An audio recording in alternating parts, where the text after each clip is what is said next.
Token 8000 token. எங்க உங்க அப்பம் திட்டு சொத்தை வித்துட்டு நான் கொடுக்குறேன் டோக்கன். இவர் 10,000 டோக்கன், 8,000 டோக்கன், 10,000 டோக்கன். கடைக்கு போய் என்ன வேணாலும் வாங்கிக்கலாம். இந்த கடை எழுதி கொடுங்க 8000 டோக்கன் ஐயா ஸ்டாலின் கொடுக்கல. ஏய் ஒன்று நம்ம பைத்தியமாக இருக்கணும் இவங்களுக்கு ஓட்டு போடுறதுக்கு, இல்லை அவங்க பைத்தியமாக இருக்கணும். நம்ம தான் பைத்தியம், அவங்க பைத்தியமா அப்படி தெரியலையே. இந்த நாட்டில் படித்த பிள்ளைங்க கூட நிற்கிறீங்க, எல்லாத்துக்கும் போராடி இருக்கோம். படித்த ஆசிரியர்கள், கற்றறிந்த பெருமக்கள் நிறைந்திருக்காங்க. இந்த நாடு இந்த ஆட்சி முறை மாறாமல் இருக்கிறதுக்கு பெரிய பொறுப்பு இருக்க வேண்டியது ஆசிரியர் பெருமக்கள், கிறித்தவர்கள், இஸ்லாமியர்கள், அரசு ஊழியர்கள். இவங்க தான். இந்த ஆசிரியர்கள் திரும்ப திரும்ப திரும்ப வீதியில் வர்றது, பணி நிரந்தரம் கொடுங்க.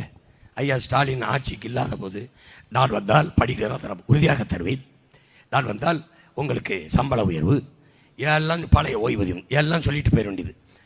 வந்த பிறகு செய்யலை, அப்புறம் போராட்டம்.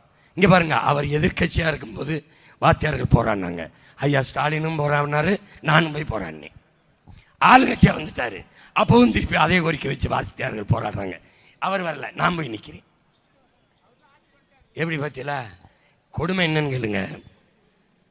ஆசிரியர்கள் போராடுறாங்க, படிப்பிக்கிற ஆசிரியர்கள், அறிவை வளர்க்கும் ஆசிரியர் பெருமக்கள் வீதியில் நின்னா அது நாடு இல்லை, சுடுகாடு. சுடுகாடு கேவலம். திருப்பி உலகத்துக்கு சோறு போடுற விவசாயி இருக்கான் மாதிரி ரோட்டில் நிற்கிறான். ஏன்?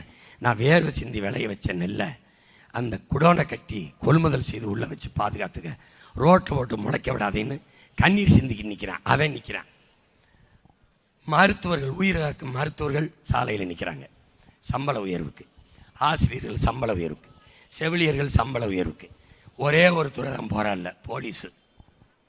அதுவும் போராடிச்சுன்னு வச்சுக்க மூடிட்டு போயிட வேண்டியதான் நாட்டை. இங்கே பாரு, போராடியாச்சு.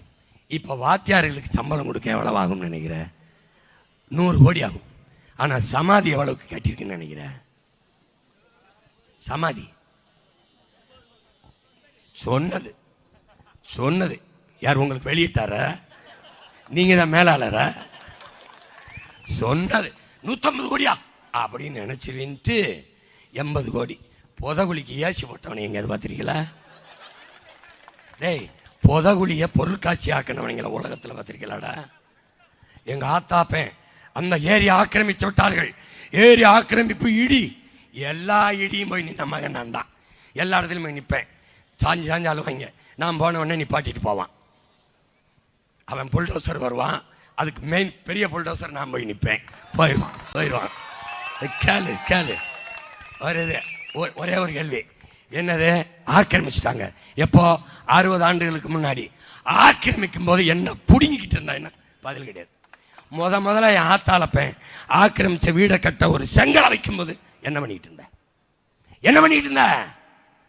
ஆக்கிரமிச்சு பிளாட் போட்டு கொடுத்தவனே ஆட்சியில் இருந்த அயோக்கியப்பையன். அப்ப இருந்த கவுன்சிலர், அப்ப இருந்த மாவட்ட செயலாளர், அப்ப இருந்த வட்டாட்சியர், ஆட்சியருக்கு தெரியாம ஆக்கிரமிப்பு நடந்துச்சானா? பதில் இல்லை.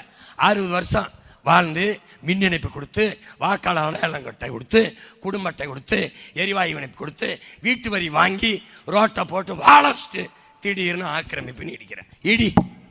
ஆக்கிரமிப்பு, ஏரி ஆக்கிரமிப்பு இடிச்சிட்டேன். பல நீதிமன்றங்கள் ஏரி ஆக்கிரமிச்சு கட்டப்பட்டிருக்கு. இடிக்கிறதா வச்சிடுறதா? சரி, அதை கூட விடுவோம். இப்போ 4 கல்லறை இருக்கு கடற்கரையில்.